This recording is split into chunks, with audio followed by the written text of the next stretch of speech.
23வது பகுதி. யோ வை பூமாம் தத்சுகம்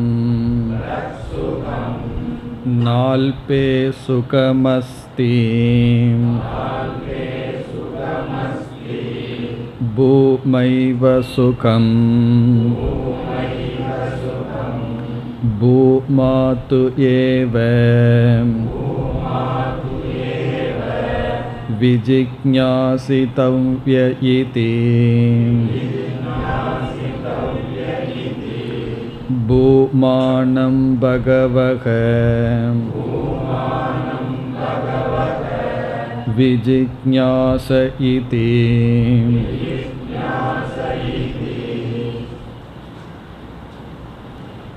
இந்த 7வது அத்தியாயத்தில் தேவையான அளவு படிகள் போடப்பட்டு சாதனைகளையும் மிக தெளிவாக படிப்படியாக கூறியதற்கு பிறகு பிரம்ம தத்துவம் விளக்கப்படுகின்றது.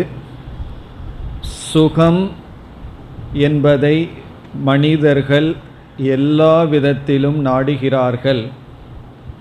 எதை ஒருவன் செய்தாலும் அதை சுகத்தை லட்சியமாக கொண்டுதான் செய்கின்றான். ஆகவே சுகத்தை தான் நாட வேண்டும் என்று கூற, இறுதியாக சுகம் லட்சியமாகும் பொழுது எப்படிப்பட்ட சுகம் நமக்கு லட்சியம் என்று கூற விரும்பி, பூமா யக தது சுகம், எது பூமாவோ அதுதான் சுகம் என்று, சுகம் என்பது பூமா என்று சொல்லப்பட்டது. நாம் பூமா என்ற சொல்லுக்கு என்ன பொருள் என்று பார்த்தோம். பூமா என்றால் பெரியது, மகத் என்று பொருள். அதோடு பல பொருள்களையும் பார்த்தோம். நிரதிசயம், நிரதிசயம் என்றால் மேலும் நிரப்ப முடியாதது, ஏற்கனவே நிறைந்த பூர்ணஸ்வரூபம்.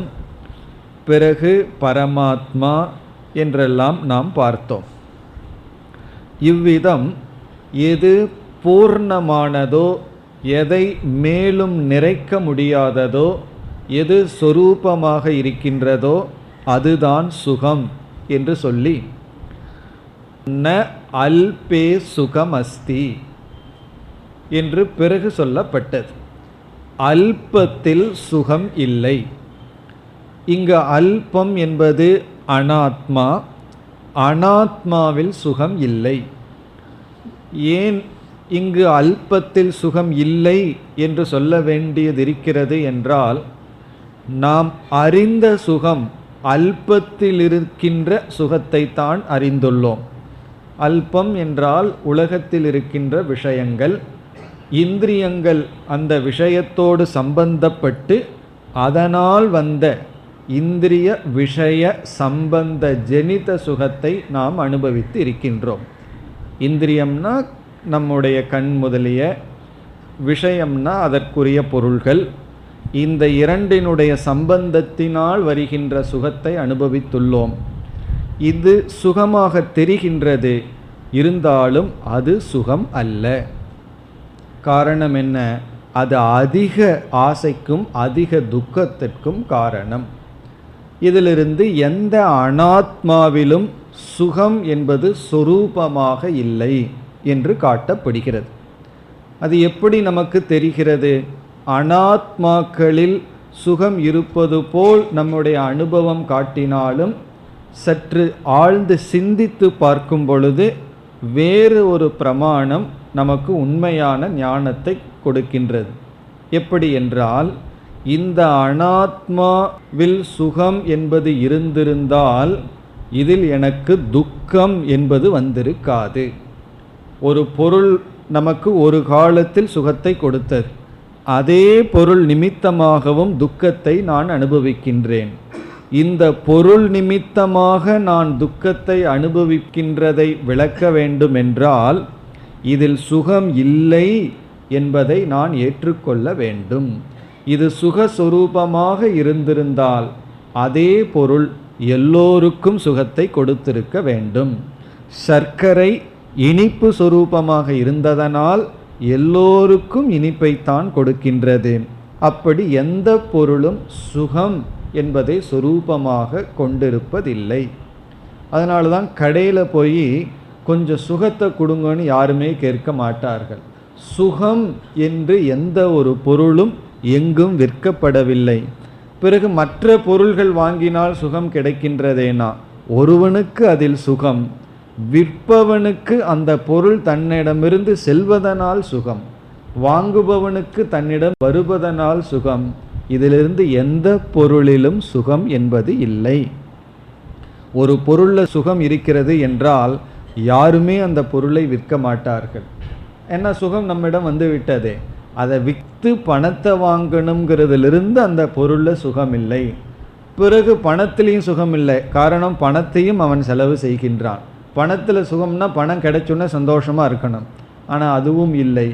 இவ்விதம் அல்பத்தில் சுகம் இல்லை என்று கூறி பூமா ஏவ சுகம், பூமாதான் சுகம், பூமாத்து ஏவ விஜிக்ஞாசிதவ்யக, இந்த பூமாவைத்தான் நாட வேண்டும்.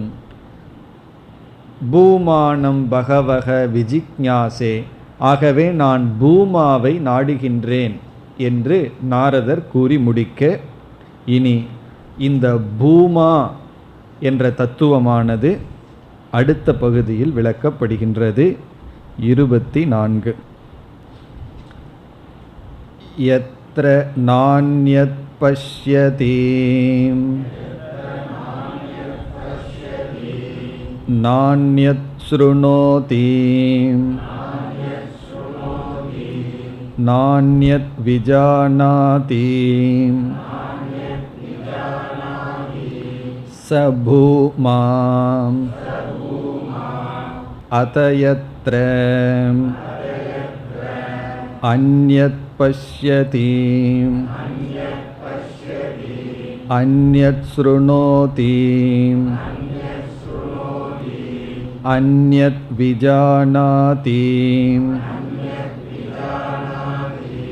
ததல்பம் யோ வை பூமாம் ததம்ருதம் அத யதல்பம் தன்மர்த்யம் ச பகவக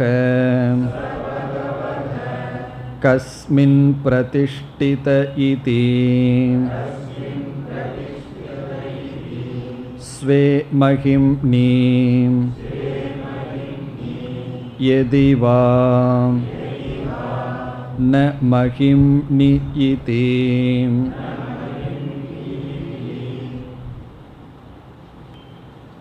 இந்த 24வது பகுதி, குறிப்பாக இந்த மந்திரம் மிக மிக முக்கியமான மந்திரம். சாந்தோக்கியத்திலேயே மிக அழகான முக்கியமான இடம் இது. 6வது அத்தியாயத்தில் எப்படி தத்துவமசி என்கின்ற மந்திரம் முக்கியமோ, அப்படி முழு 7வது அத்தியாயத்தில் மையமாக மிக முக்கியமாக அமைந்துள்ள மந்திரம் இது. இந்த மந்திரத்தில் பூமா என்ற தத்துவத்தின் லக்ஷணம், அல்பம் என்ற தத்துவத்தினுடைய லக்ஷணம் கூறப்படுகின்றது. ஒரே மந்திரத்தில் பூமாவினுடைய லக்ஷணமும் அல்பத்தினுடைய லக்ஷணமும் வருகின்றது. அல்பம் என்றால் அனாத்மா, நாம் பார்த்து அனுபவிக்கின்ற அனைத்தும், அல்லது பூமாவை தவிர மீதி இருப்பதெல்லாம் அல்பம். அந்த இரண்டினுடைய இலக்கணமும் வருகின்றது. ஆகவே இது முக்கிய மந்திரம் ஆகின்றது. இப்பொழுது பூமா என்ற ஒரு தத்துவத்தை உபனிஷத் விளக்கியாக வேண்டும். இதுவரை அந்த பரபிரம்மத்திற்கு படிகளாக பல படிகள் பேசப்பட்டது, 15 படிகள் பேசப்பட்டது, சாதனைகளெல்லாம் பேசப்பட்டது. அவைகளையெல்லாம் உபனிஷத் விளக்கும் பொழுது, உபனிஷத் எப்படி விளக்குகின்றது? சப்த ரூபமாக விளக்குகின்றது. அதாவது உபனிஷத்திடம் இருக்கின்ற ஆயுதம் சப்தம். சப்தம்னு என்னன்னா வாக்கியங்கள். வாக்கியங்கிற ஆயுதத்தை வச்சு கொண்டு தான் இதுவரை விளக்கி கொண்டு வந்தது, நமக்கும் புரிந்து கொண்டு வந்தது. இதுவரைக்கும் விளக்குனதில் நமக்கு புரியாத இடமும் இல்லை, நாமும் புரிந்து கொண்டு வந்தோம். இப்பொழுது அந்த பூமா என்ற பரம்பிரம்மத்தை அல்லது பரமாத்மாவை விளக்கும் பொழுது உபனிஷத்தே வாக்கியம், ஆயுதமாக இருந்த வாக்கியமானது அந்த வாக்கியத்திற்குரிய சக்தியை இழந்து விடுகின்றது. பெரிய ஒரு ஆயுதம் போல வச்சிட்டு இருந்த அந்த வாக்கியம் இப்பொழுது என்ன ஆகிவிட்டது? அந்த வாக்கியம் அந்த பிரம்மனிடம் செல்லும் அளவு இருக்கின்ற சக்தியை இழந்து விடுகின்றது. அப்போ என்ன செய்ய முடியும்னா, வாக்கியத்தின் துணை கொண்டுதான் ஒவ்வொரு பொருளிடமும் அந்த வாக்கியம் சென்று நமக்கு புரிய வைத்தது. இப்போ ஒன்றை நம்ம புரிய வைக்க வேண்டும் என்றால், ஒரு சொல்லை நான் சொல்கின்றேன், அந்த சொல் நேராக அந்த பொருளை சென்று தாக்குகிறது, உடனே அது நமக்கு புரிகிறது. இப்போ பிரம்மத்தை புரிய வைக்க வேண்டும் என்றால், பூமாவை புரிய வைக்க வேண்டும் என்றால், அதே சொல்லை கையாளும் பொழுது அது அங்கு செல்வதில்லை. இப்போ அந்த சொல்லு அங்கு சென்று தான் அது நம்மை புரிய வைக்கின்றது. இப்போ உதாரணமாக, இப்போ இந்த இடம் இருளாக இருக்கின்றது, இருக்கிற பொருளை நமக்கு காட்டணும்னா நம்ம ஒரு டியூப் லைட்டை போடுறோம், ஏதோ ஒரு லைட்டை போடுறோம். உடனே அந்த விளக்கு என்ன செய்கிறது? அந்த ஒளியானது அந்த பொருளை வியாபிக்கின்றது, பொருளில் போய் படுது. பட்ட உடனே பொருளில் இருக்கிற அந்த ரிஃப்ளெக்ஷன்னால நமக்கு அந்த பொருள் தெரிகின்றது. அப்போது ஒளியானது, லைட்டானது அந்த பொருளை தொட்டு அந்த பொருளை பிரகாசப்படுத்தி நமக்கு புரிய வைக்கின்றது. இதுக்கு பெஸ்ட் ஒரு எக்ஸாம்பிள் ஒன்று கிடைச்சிருக்கு. சயின்ஸில் பிளாக் ஹோல் அப்படின்னு ஒன்று சொல்லுவார்கள். அது புரிஞ்சாதான் இந்த உதாரணமே நமக்கு புரியும். பிளாக் ஹோல் அப்படின்னு ஒன்று, அதில் என்ன என்றால், எந்த பொருள் உள்ளே போனாலும் அது அப்படியே அப்சர்வ் ஆயிரும், உள்ளேயே போயிடும். வெளிச்சம் உள்ளே போனாலும் கூட அது வெளிச்சத்தையே சாப்பிட்ரும். அதனுடைய அர்த்தம் என்னன்னா, லைட்டும் கூட அதையே விளக்காது. ஆனால் அது என்னன்னு தெரியல, அதனால் அப்படி ஒரு சொல்லி இருக்கிறார்கள். அப்படி ஒரு பொருள், அதாவது ரொம்ப டென்ஸான மாஸ் என்று சொல்லுவார், ரொம்ப திக்கான ஒரு பொருளாம்.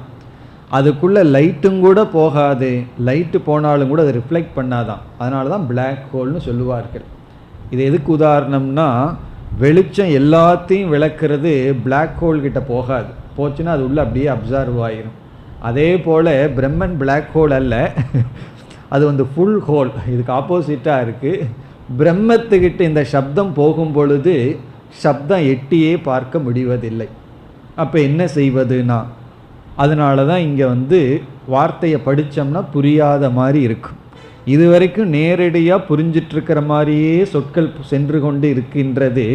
இங்கே ஏதோ மறைமுகமாக பேசுகிற மாதிரியும் புதிர் போடுற மாதிரி இருக்கும். இந்த இடத்துல மந்திரம் படித்தோம்னா நமக்கு புரியும். அந்த பூமா என்பது என்ன என்றால், எத்திர, எந்த இடத்தில் ஒருவன் வேறொன்றை பார்ப்பதில்லையோ, வேறொன்றை கேட்பதில்லையோ, இப்படிப்பட்ட விளக்கம் வருகிறது. இப்போ நேரடியாக இங்கு உபனிஷத் அந்த பூமாவை விளக்க முடிவதில்லை. காரணம் என்ன? எந்த ஒரு வாக்கியத்திற்கும் அந்த பரமாத்மாவை நேரடியாக விளக்குகின்ற சக்தி இல்லை. சரி, வாக்கியம் நேரடியாக விளக்காதுன்னா கண்ணை பயன்படுத்தலாமா, மூக்கை பயன்படுத்தலாமான்னா வேறு ஒன்றையும் பயன்படுத்த முடியாது. அதே வாக்கியத்தை தான் பயன்படுத்த வேண்டும்.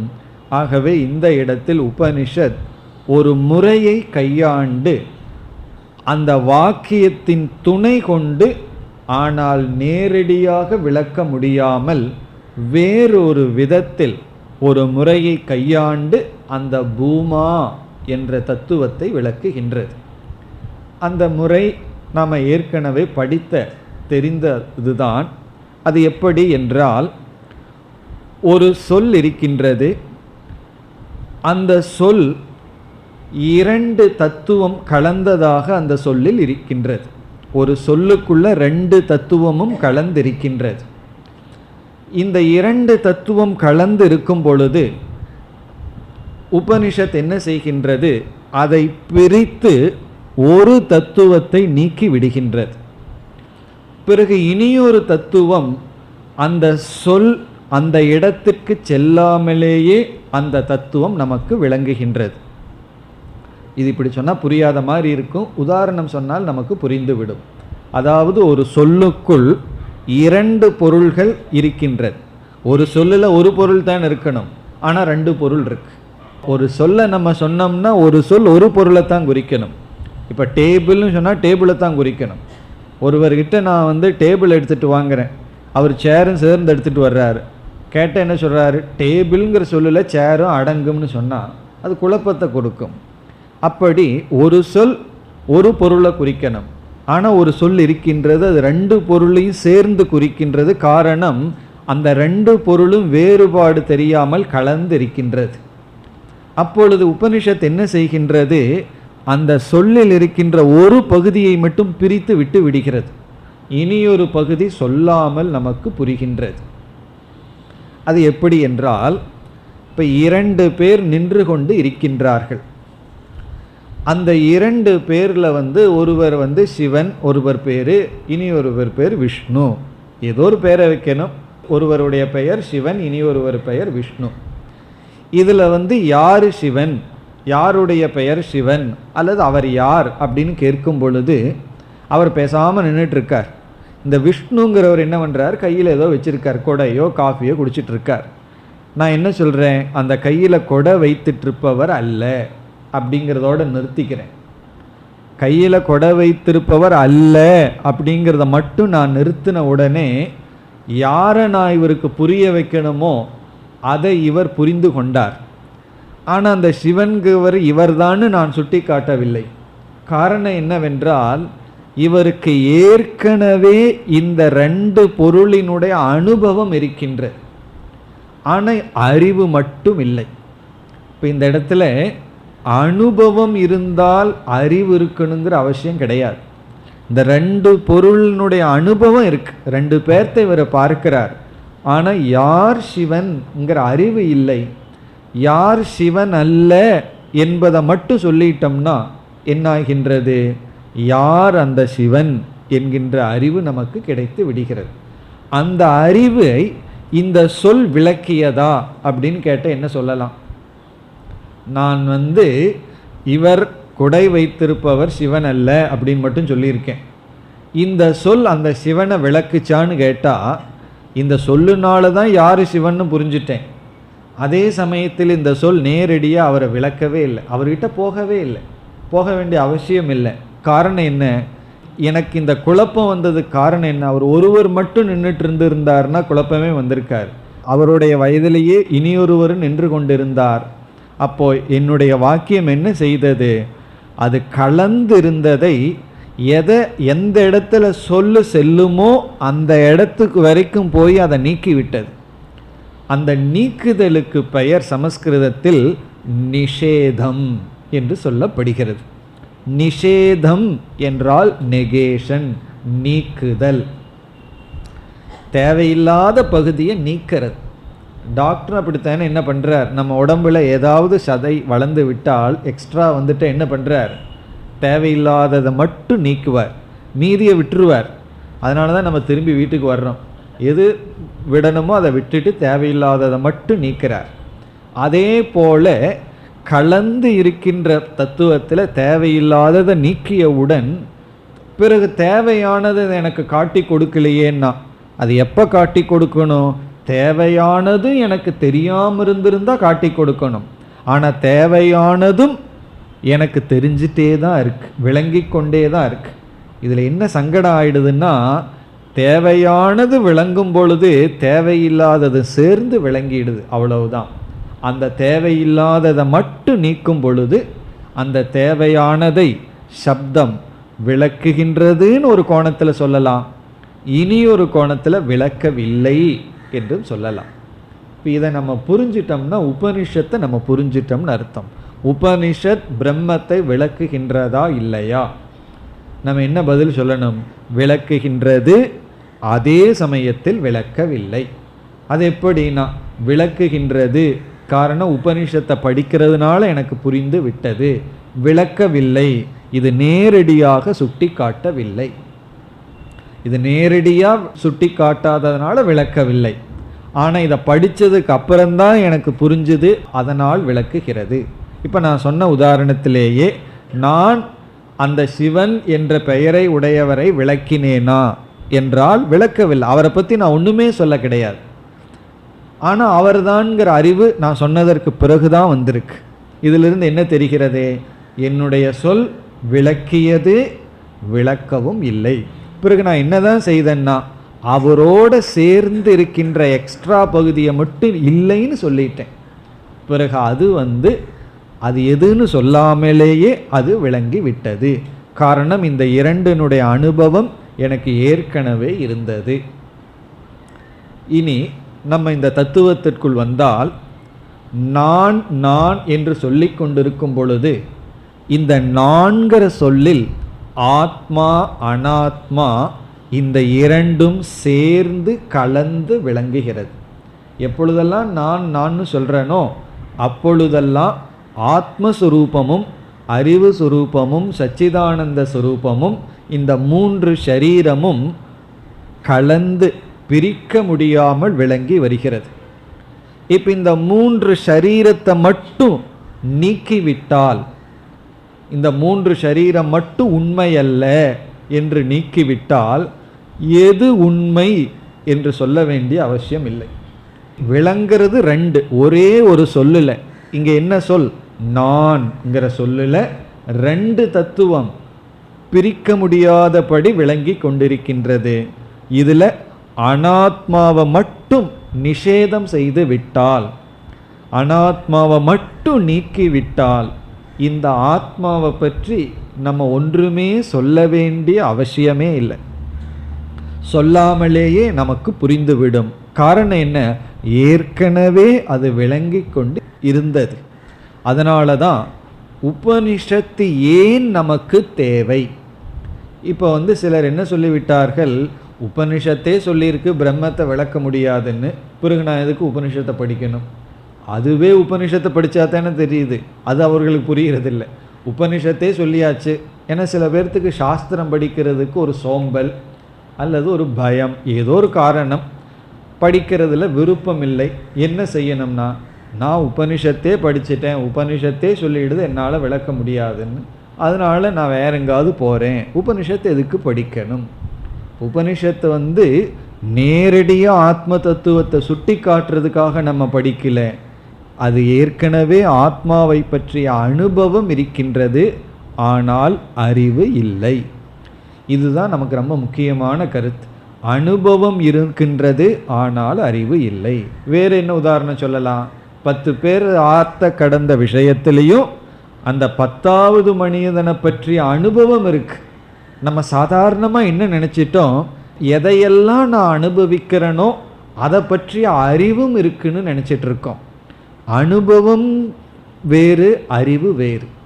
அனுபவம் இருக்கலாம், அனுபவம் இருக்கும் பொழுது அதை பற்றிய மனதில் விருத்தி எண்ணம், அதை நம்ம அறிவுன்னு சொல்லவில்லை. காரணம் என்னவென்றால், பதஞ்சலியினுடைய யோக சூத்திரத்தில் மனதில் வர்ற விருத்திகளை பலவிதமாக பிரித்துள்ளார்கள். 5 விதமாக பிரிச்சிருக்காங்க. நித்ரா விருத்தி, சம்சய விருத்தி, விபர்யய விருத்தினெல்லாம் பலவிதமாக பிரிச்சிருக்காங்க.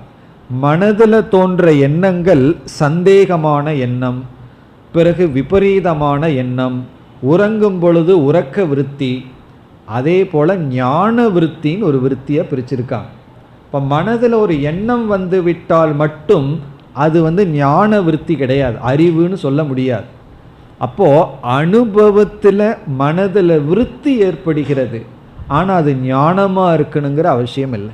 இப்போ நான் சொல்லும் பொழுது ஆத்மா விளங்கிட்டு தான் இருக்கு, ஆனால் அது அறிவாக விளங்கவில்லை. அனுபவத்தில் இருக்கு, ஆனால் அறிவாக விளங்கவில்லை. அந்த அறிவாக மாற்ற உபனிஷத்தை நாம் சார்ந்துதான் ஆக வேண்டும். இப்போ உபனிஷத்தை சார்ந்திருந்தால்தான் எனக்கு ஏற்கனவே ஆத்மாவை பற்றிய அனுபவம் இருந்தாலும் அது அறிவாக மாற்றப்படும். காரணம் என்ன? இந்த ஆத்மாவோட அனாத்மாவும் சேர்ந்திருக்கின்றது. இப்போ உபனிஷத்து வாக்கியம் இந்த அனாத்மாவை பிரித்து நீக்குகின்றது. இது ஒரு பெரிய சர்ஜரி போல. உபனிஷத்து டாக்டர்னுடைய வேலையை பண்ணுது. நம்ம உடம்புல ஒரு பகுதி இருக்குது, அது இருக்கணும் தான். அந்த பகுதியோடு சேர்ந்து பிரிக்க முடியாதபடி எக்ஸ்ட்ராவாக ஒரு growth வந்தாச்சு. ஒன்று வளர்ந்து விட்டது, அது கையிலையோ கால்லையோ தலையிலையோ வளர்ந்து விட்டது. உடனே டாக்டர் என்ன பண்ணுறார்? அதை எக்ஸ்ட்ராவை மட்டும் நீக்கிட்டு ஆள விட்டுறார். நீங்கள் தேவையில்லாததானே எடுத்தீங்க, அதுக்காக ஃபீஸ் கொடுக்க மாட்டேன்னு சொல்ல முடியாது. அவர் தேவையில்லாத எடுக்கிறதுனால தான் டாக்டருக்கு அவ்வளோ முக்கியத்துவம் நம்ம கொடுக்குறோம். அதே போல் உபனிஷத்து நமக்கு புதுசாக எதுவும் கொடுக்கவில்லை. உபனிஷத்து நமக்கு புதுசாக ஒரு ஆத்மாவை யாருக்கும் கொடுக்கவில்லை. ஏற்கனவே விளங்கி கொண்டிருந்த ஒரு உண்மை பொருளிடம் தவறான அல்லது ஏற்றி வைக்கப்பட்ட இனி ஒரு அனாத்மாவும் சேர்ந்து விளங்க அதை நீக்குகின்றது. அப்பொழுது உபனிஷத் அப்படி பயன்படுத்துகின்ற முறைக்கு நிஷேதமுக பிரமாணம் அல்லது நிஷேதமுக பிரவருத்தி என்றெல்லாம் நம்ம சொல்கிறோம். நிஷேதமுகம்னா வழின்னு அர்த்தம். நிஷேதமாக உபனிஷத் செயல்படுகின்றது, நிஷேதமாக உபனிஷத் நமக்கு போதிக்கின்றது. நிஷேதம்னா என்ன? நீக்குதல். முகம் அப்படின்னா மூலமாக, நீக்குதல் என்கின்ற மூலமாக, நீக்குதல் என்கின்ற முறைப்படி நமக்கு உண்மையை உபதேசிக்கின்றது. இதுலேயும் இல்லை என்று சொல்வதில் தாத்பரியம் இல்லை, இல்லைங்கிறதுல முக்கியத்துவமே இல்லை. அதான் இல்லைங்கிற வார்த்தையை முக்கியமாக பேசுகிறோம், ஆனால் அதில் முக்கியத்துவம் இல்லை. எப்படின்னா, அந்த விஷ்ணுவாக இருப்பவர் நீ தேடுபவர் அல்ல அப்படின்னு சொல்கிறேன். நான் அவரை இல்லைன்னு சொல்கிறதுல எனக்கு முக்கியத்துவமே இல்லை. இல்லைன்னு சொல்கிறதுலிருந்து ஏதோ ஒன்று இருக்குங்கிறது தான் முக்கியம். அப்படி இந்த நிஷேதம் செய்தாலும் நிஷேதத்தில் தாத்பரியம் இல்லை. அதையும் நம்ம புரிஞ்சுக்கணும். உபனிஷத் இது அல்ல இது அல்லன்னு நீக்கும் பொழுது அது அல்லன்னு சொல்கிறதுக்காக அது அல்லன்னு சொல்லலை. அது அல்லன்னு சொல்கிறது வேற ஏதோ ஒன்று இருக்குது, வேற எதுலையோ இருந்து ஒன்றை நீக்கணுங்கிறதுக்காக கூறுகின்றது. அப்படி இந்த லட்சணமானது இங்கு வருகின்ற பகுதியானது நிஷேதமுகமாக செயல்படுகின்றது. நிஷேதமுகமாக செயல்படுகிறது என்றால் ஒரு தத்துவத்திடம் ஏற்கனவே அதை பற்றிய அனுபவம் இருக்கும் பொழுது அதோடு சேர்ந்து அதற்கு அல்லாததும் கலந்திருக்க அதை நீக்குகின்றது. அதற்கு அல்லாததை ஒன்று அதனோட நம்ம சேர்த்து வச்சிட்டோம், அதனால் என்ன செய்கிறது?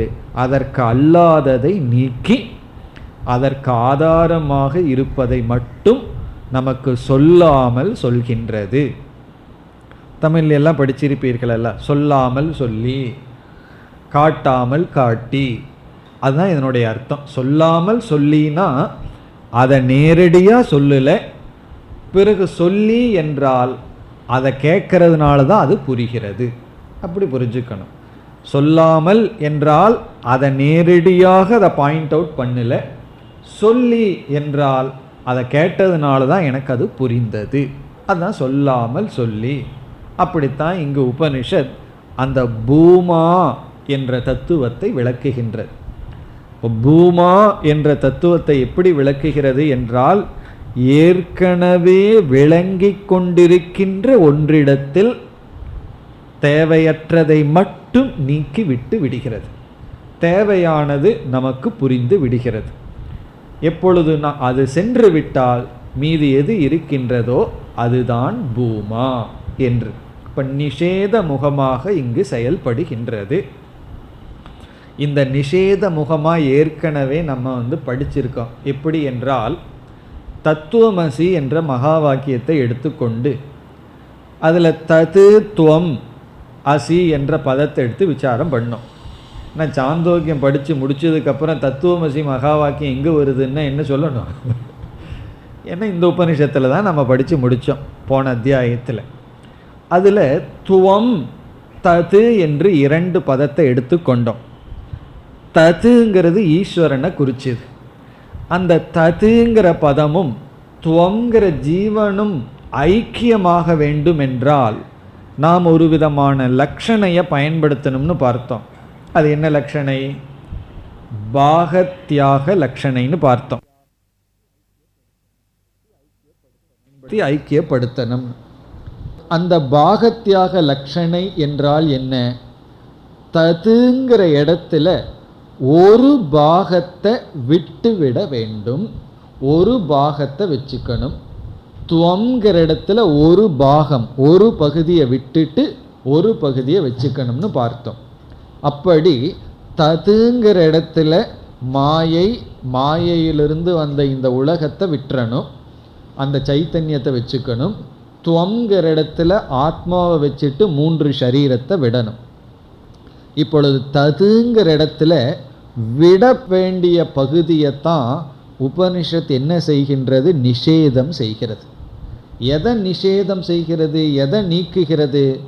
எந்த பாகத்தை நம்ம விடணுமோ அந்த பாகத்தை விட வைக்கிறது தான் நிஷேத வாக்கியத்தினுடைய தாத்பரியம். அப்போ நிஷேதம்ங்கிறது என்ன? பாக தியாகம். அந்த பாகத்தை தியாகம் பண்ண வைக்கிறது தான் நிஷேதம். அது யோசிச்சு பார்த்தா தியாகம் அல்ல.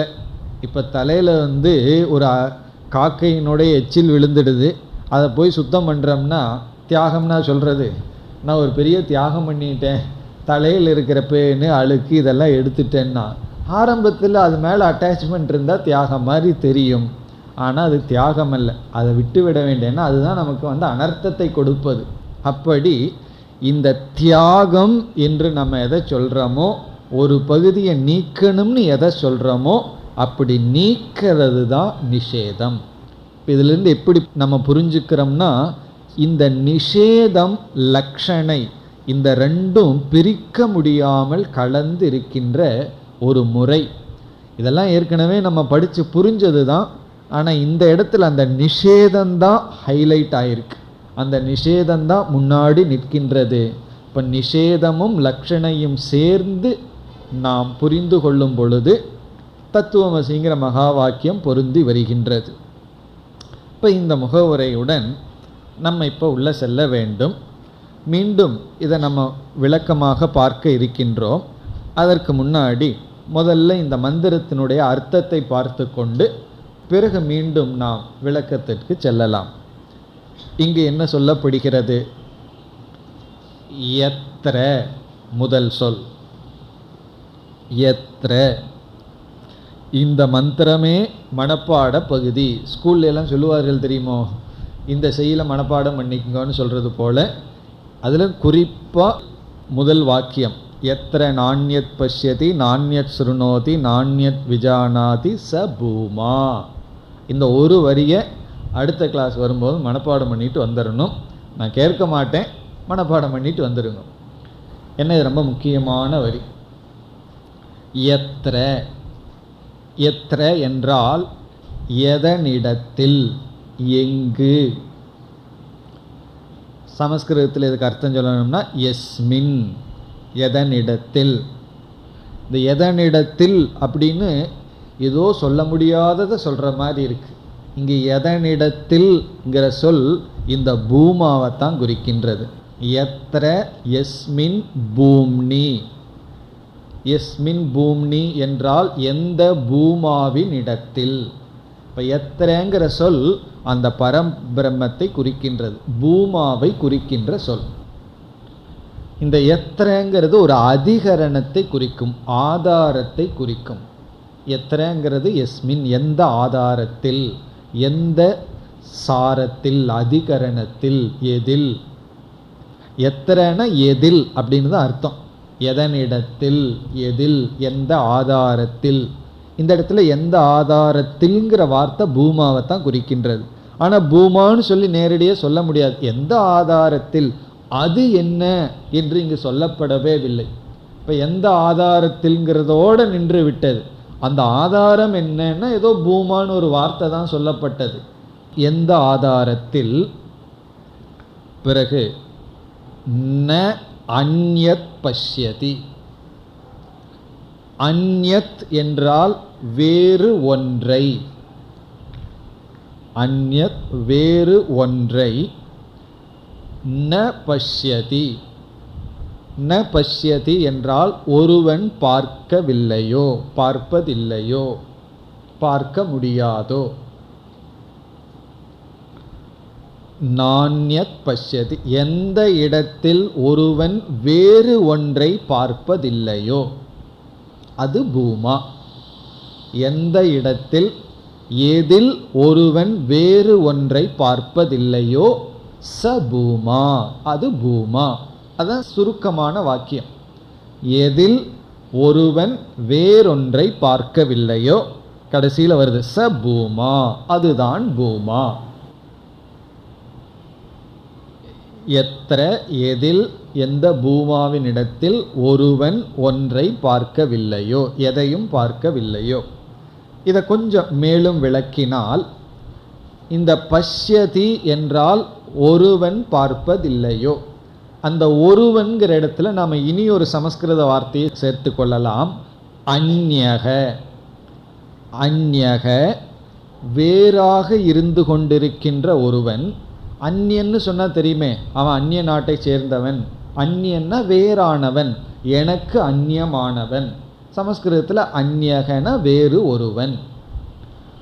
அந்யத் என்றால் வேறு ஒன்றை. இப்போ அந்யக எத்திர, எந்த பூமாவினிடத்தில், அந்யக வேறு ஒருவன், அந்யது வேறு ஒன்றை, ந பஷ்யதி பார்ப்பதில்லையோ.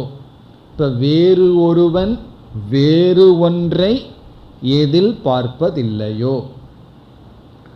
பிறகு இனி ஒன்றை சேர்த்திக்கணும்.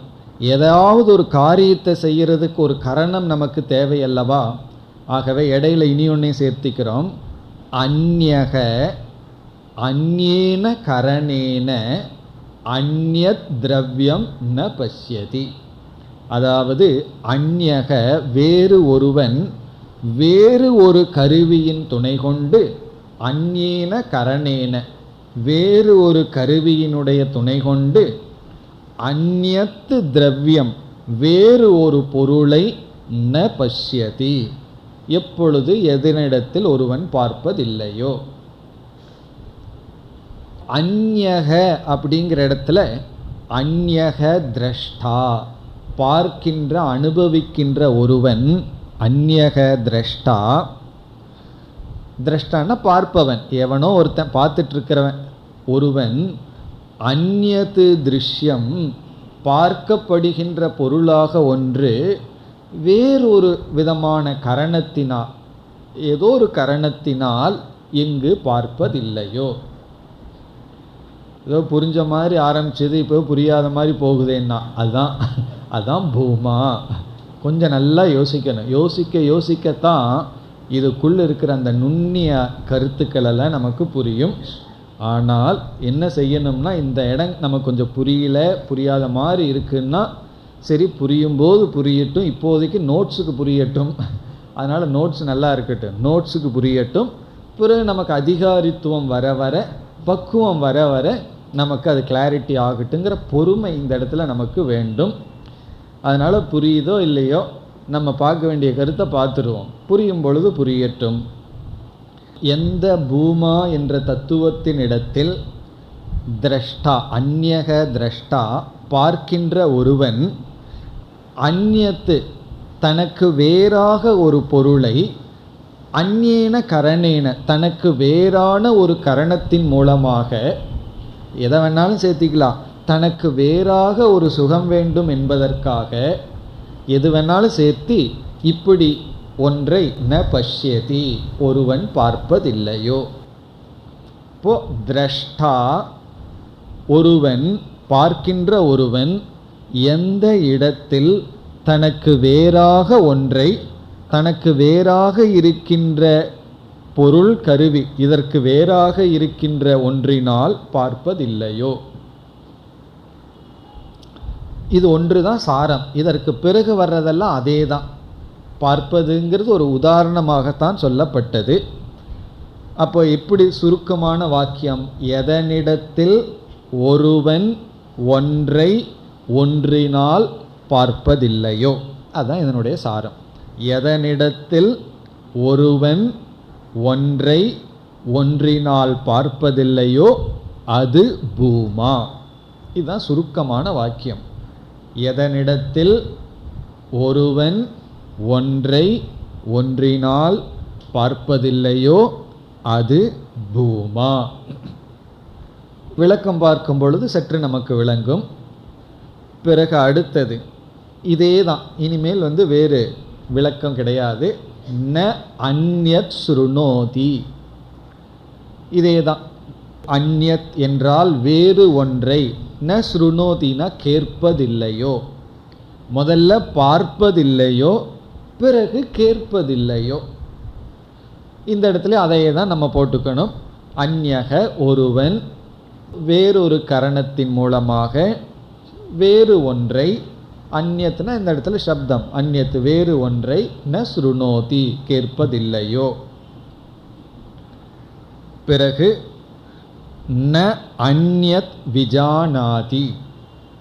விஜானாதினா அறிவது, ந விஜானாதினா அறிவதில்லையோ. அந்யத்னா வேறு ஒன்றை. எதனிடத்தில் ஒருவன் வேறு ஒன்றை அறிவதில்லையோ ச பூமா, அதுதான் பூமா. அதோட ஃபுல் ஸ்டாப், அதோட ஒரு லட்சணம் முடிகின்றது. அத எத்திர அந்யத் பஷ்யதிங்கிறதெல்லாம் அல்பத்துக்கு லட்சணம். இந்த ஒரே ஒரு வரி தான் பூமாவினுடைய லட்சணம். அதுவும் ஸ்ருணோதி விஜானாதிங்கிறதெல்லாம் எக்ஸ்ட்ரா. ஒரே ஒரு வாக்கியம்தான். எத்திர நாண்யத் பஷ்யதி ச பூமா, ஓவர். இது புரிஞ்சுதுன்னா மோட்சம், அவ்வளோதான். ஒரே ஒரு சென்டென்ஸ் தான். எத்திர நாண்யத் பஷ்யதி. இந்த ஒரு சென்டென்ஸுக்காக தான் வாழ்க்கை பூரா மெனக்கடணும், புரிஞ்சுக்கணும். இந்த ஒரே ஒரு வாக்கியத்தை புரிஞ்சுக்கிறதுக்கு தான் எத்திர நாண்யத் பஷ்யதி. நீங்கள் பெரிய சென்டென்ஸை மனப்பாடம் பண்ண சொல்லிட்டீங்களே, அது வயசெல்லாம் தாண்டிடுதேன்னா அதையும் காம்ப்ரமைஸ் பண்ணிடலாம். எத்திர நாண்யத் பஷ்யதி ச பூமா, இதுவாவது ஞாபகம் வச்சுக்க முடியாதா? எத்திர நாண்யத் பஷ்யதி, இங்கே ஞாபகம் வச்சுக்கணுன்னே தான் திரும்ப திரும்ப சொல்கிறேன். எத்திர நாண்யத் பஷ்யதி ச பூமா, இதையாவது மனசில் வச்சுக்கணும். ஏன்னா இதெல்லாம் நம்ம கொஞ்சம் விசாரம் பண்ணி கொஞ்சம் கான்டம்ப்ளேட், நிதித்தியாசனத்துக்கு இது ரொம்ப முக்கியமான இடம். பார்ப்போம், அதெல்லாம் நம்ம விளக்கமாக பார்க்க போகின்றோம். எத்திர நாண்யத் பஷ்யதி நாண்யத் ஸ்ருணோதி நாண்யத் விஜானாதி ச பூமா. இப்போ பஷ்யதி அப்படிங்கிறது எதை நம்ம பார்க்க முடியும்? ரூபத்தை தானே பார்க்க முடியும்.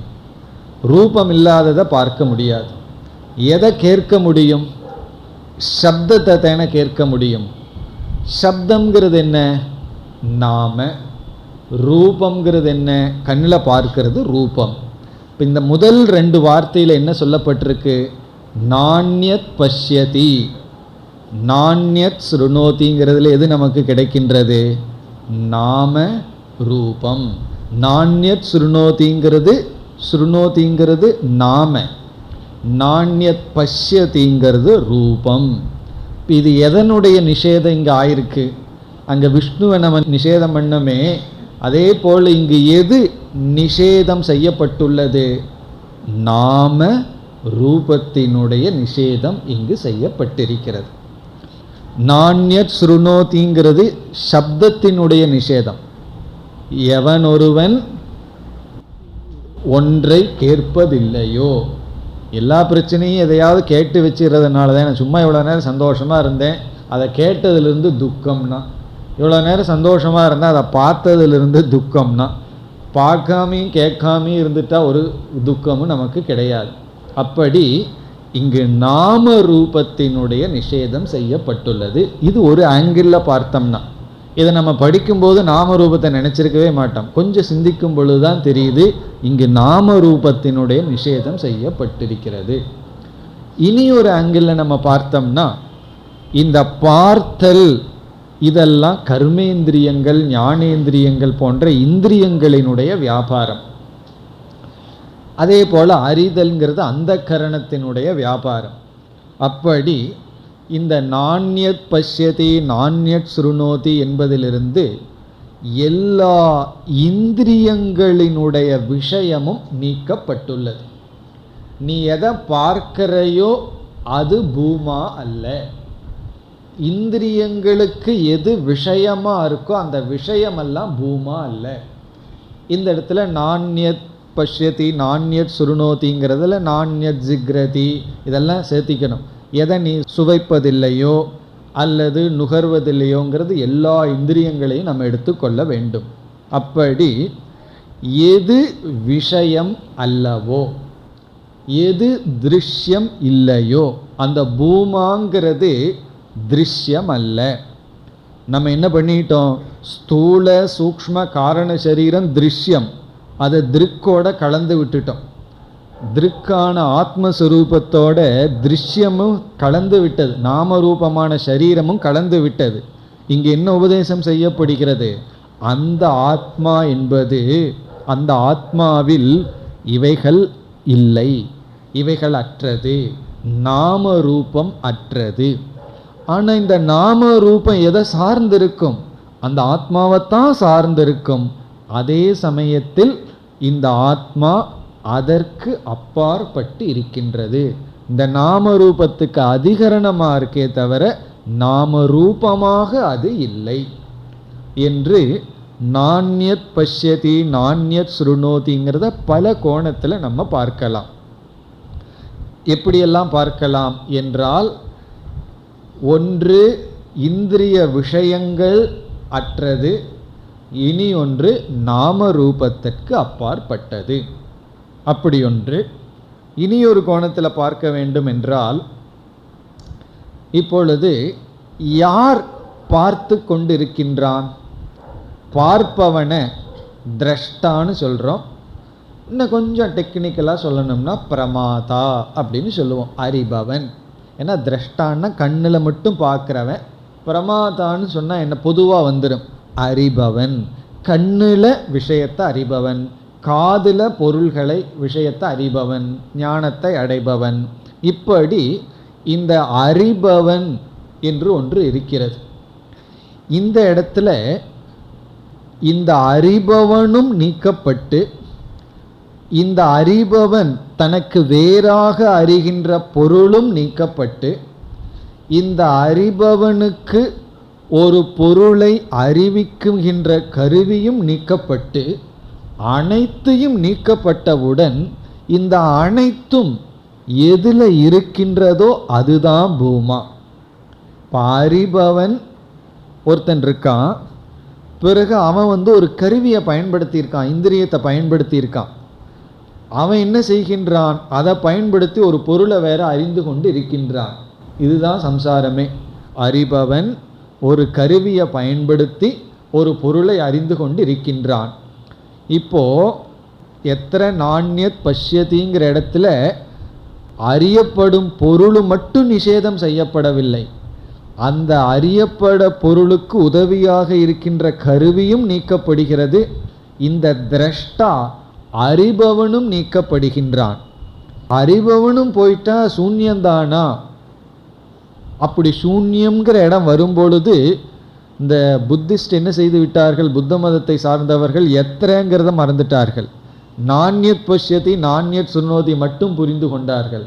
ரொம்ப முக்கியமானது எத்திர, எதனிடத்தில்.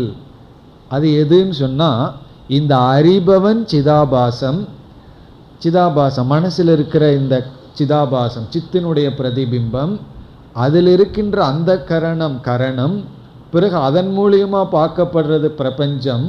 இவைகளெல்லாம் எதில் ஒடுங்குகின்றதோ, எதை ஆதாரமாக கொண்டிருக்கின்றதோ அதுதான் அர்த்தம். அது எதுன்னு சொன்னால் சைத்தன்ய சொரூபமான அகம் ஆத்மா. அப்போ இந்த இடத்துல விஷய நிஷேதம் செய்கிறது. அந்த விஷய நிஷேதம்ங்கிறதுலையே சரீரத்தை எடுத்துக்கலாம். ஏன்னா ஸ்தூல சூக்ஷ்ம காரண சரீரமும் விஷயம்தான். அது மட்டுமல்ல, இந்த விஷயத்தை பார்ப்பவனும் நீக்கப்பட்டு விட்டான். இந்த பார்ப்பவன் யாருன்னா சைத்தன்யத்தை போல இருக்கிற சிதாபாசம். அப்போ இங்கே என்ன செய்யப்பட்டுள்ளதுன்னா, சிதாபாசத்தில் ஆரம்பித்து சிதாபாசத்தில் இருக்கிற அந்தக்கரணம், அந்தக்கரணம் சிதாபாசத்தினுடைய துணை கொண்டு பார்க்கப்படுகின்ற இந்த விஷயம், இவைகள் எல்லாம் ஒரே ஒரு வாக்கியத்தில் ஒரே ஒரு ஸ்ட்ரோக்கில் நிஷேதம். எப்படின்னா, நாண்யத் பஷ்யதி. நாண்யத் பஷ்யதிங்கிறதுல அனைத்து நீக்கப்பட்டு விட்டது. பார்ப்பவனும் போயாச்சு, பார்க்க உதவும் கருவியும் சென்று விட்டாச்சு, பிறகு இவன் பார்க்கப்படும் பொருளும் போயாச்சு. இவைகளெல்லாம் என்னன்னா, எதனிடத்தில் இவைகளெல்லாம் இல்லையோ, இதில் ரொம்ப முக்கியம் அந்த ந அப்படிங்கிற வார்த்தை தான். இவைகளெல்லாம் எங்கு இல்லையோ அப்படின்னு என்ன, இவைகளெல்லாம் உனக்கு தெரிந்து கொண்டு இருக்கின்றது. இவைகள் இல்லாமலேயே இருந்திருந்தா இல்லைன்னு உபனிஷத் சொல்ல வேண்டிய அவசியம் இல்லை. இல்லாத ஒன்றை போய் இல்லைன்னு சொல்ல வேண்டிய அவசியம் இல்லை. ஒருவனை கூப்பிட்டு உன் தலையில் கொம்பு இல்லை அப்படின்னு சொல்ல வேண்டிய அவசியம் இல்லை. அப்படி நம்ம சொல்கிறோம்னா அவன் கொம்பு இருக்குன்னு நினச்சிட்டு ஏதாவது பண்ணியிருக்கணும். அப்போ தான் அவங்ககிட்ட சொல்லலாம் உனக்கு கொம்பு இல்லை. பிறகு ஏன் இல்லைன்னு சொல்லுவோம்? உன்னை இருக்கிறதாக கற்பனை பண்ணிட்டு இருந்தா தான் அந்த கற்பனையை நீக்கிறதுக்கு இல்லைன்னு சொல்லணும். இருக்கிறத இல்லைன்னு சொல்ல முடியாது, இல்லாததை இல்லைன்னு சொல்ல வேண்டிய அவசியம் இல்லை. இல்லை இருக்கிற மாதிரி தெரிகிறத இல்லைன்னு சொல்லணும். அதுதானே மித்தியா. மித்தியாங்கிறது என்ன? இல்லை இருக்கிற மாதிரி தெரியுது. அப்போ எதை நாம் நிஷேதம் பண்ணுறோமோ அது மித்தியா. மித்தியாவுக்கு ஒரு ரூல் இருக்குது. நீ மித்தியாவைத்தான் நம்ம நிஷேதம் பண்ண முடியும். அசத்தையும் நிஷேதம் பண்ண வேண்டிய அவசியம் இல்லை. சத்தை நிஷேதம் பண்ண முடியாது. இருக்கிறத நீக்க முடியாது. இல்லாததை நீக்க வேண்டிய அவசியம் இல்லை, தள்ள வேண்டிய அவசியம் இல்லை. பிறகு எதை நாம் நீக்கிறோம், எதை நிஷேதம் பண்ணுவோம்? எது இருக்கிற மாதிரி இருக்கோ அதைத்தான். அது எது என்றால் பஷ்யதி. ஒரே ஒரு சொல் வெர்பில் உபனிஷத் எல்லா காரியத்தை முடிச்சிருது. எது இருக்கிற மாதிரி இருக்கு? நான் அனுபவிக்கின்ற நான், இந்த பிரமாதா, நான் இதையெல்லாம் அனுபவிச்சுட்டு இருக்கிறவன் இருக்கிற மாதிரி இருக்கு. இந்த என்னுடைய அனுபவத்துக்கு சில கருவிகள் எல்லாம் இருக்கு, அதுவும் இருக்கிற மாதிரி இருக்கு. பிறகு இந்த கருவிகள் மூலமாக எத்தனையோ பொருளை அனுபவிக்கிறேன், அதுவும் இருக்கிற மாதிரி இருக்கு. இவைகளெல்லாம் இல்லை. இப்போ இவைகளெல்லாம் எங்கு இல்லையோ அதுதான் பூமா.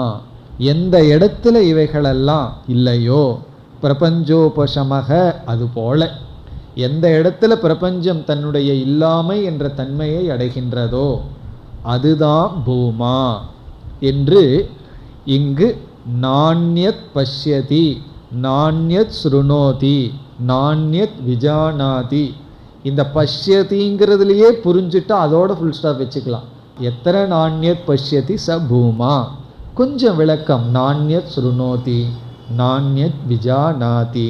இந்த விஜானாதிங்கிற இடத்துல ஒருவன் தனக்கு வேறான கருவியினால் வேறான ஒன்றை எங்கு அறிவதில்லையோ ச பூமா, அதுதான் பூமா என்று. இப்போ இந்த இடத்துல உபனிஷத்து எப்படி அப்ரோச் பண்ணியிருக்கு, எந்த விதத்தில் நமக்கு புரிய வைக்க முயற்சி செய்திருக்கிறது என்றால், நமக்கு இந்த பூமாங்கிற தத்துவம் ஏற்கனவே விளங்கி கொண்டு இருக்கிறது. அது விளங்காமல் இருந்தால் இது நமக்கு புரிஞ்சிருக்காது. இந்த பூமாவுடன் திரஷ்டா, திருஷ்யம், கரணம் இவைகளும் சேர்ந்து விளங்கி கொண்டு இருக்கிறது. இந்த சைத்தன்யத்துடன் சிதாபாசமும் சேர்ந்து, அந்த சிதாபாசம் இருக்கிற இந்த அந்தக்கரணம், விஷயம், இவைகளெல்லாம் சேர்ந்து விளங்கி கொண்டு இருக்கிறது. அதைத்தான் நம்ம உண்மைன்னு நினச்சிட்டு இருக்கோம். இப்போ பூமா என்றால் என்ன என்றால், உனக்கு எது ஏற்கனவே விளங்கி கொண்டிருக்கின்றதோ அதில் இவைகள் இல்லாதது. எந்த இடத்தில் இவைகளை நீக்கிட்டு நீ பார்க்குறையோ அதுதான். அப்போ பூமாவை உபனிஷத் சொல்லவும் இல்லை, சொல்லியும் இருக்கின்றது. எப்படி சொல்லவில்லைன்னா இதுதான் பூமான்னு சுட்டி காட்டல. பிறகு என்ன செய்திருக்கு, அதில் பூமான்னு சொன்னால் உடனே எங்கேயோ பேசுகிற மாதிரி, அதில் ஒருவன் ஒன்றின் துணை கொண்டு ஒன்றை பார்ப்பதில்லை அப்படின்னு என்ன, அங்கே பார்க்கறதுக்கு பொருளும் இல்லை, பார்ப்பவனும் கிடையாது, பிறகு பார்க்க உதவும் கருவியும் எங்கு இல்லையோ அந்த இல்லை என்பதுதான் நிஷேதம். இவ்விதம் இந்த பூமாவினுடைய லட்சணம் நிஷேதத்தின் மூலமாக, இந்த நிஷேதம் பண்றதிலிருந்து பாகத்தியாகமும் செஞ்சு லட்சணையின் மூலமாகவும் நமக்கு அந்த தத்துவம் விளக்கப்பட்டு இருக்கின்றது. அந்த நிஷேதம் பண்றதோட மட்டும் நின்னாலே போதும். அந்த நிஷேதம் பண்றதிலிருந்து நிஷேதத்தினுடைய ஆதாரமாக ஏதோ ஒன்றுன்னு மட்டும் சொல்லியிருக்கு. எந்த ஒன்றில், அந்த ஒன்று தான் பூமா. அதன் எனக்கு அது எதுதான்னு சொல்லலையே, நான் சொல்ல வேண்டிய அவசியம் இல்லை, அது ஏற்கனவே அகம் அகம் என்பதில் விளங்கி கொண்டிருக்கின்றது என்று எத்திர நாண்யத் பஷ்யதி நாண்யத் ஸ்ருணோதி நாண்யத் விஜானாதி ச பூமா என்று லட்சணம் வருகிறது. இனி இதை கொண்டு மேற்கொண்டு இதில் சில விசாரங்கள் இருக்கின்றது, அடுத்த வகுப்பில் செய்வோம். ஓம் பூர்ணமத பூர்ணமிதம் பூர்ணாத் பூர்ணமுதச்யதே பூர்ணஸ்ய பூர்ணமாதாய பூர்ணமேவாவசிஷ்யதே. ஓம் சாந்தி சாந்தி சாந்தி.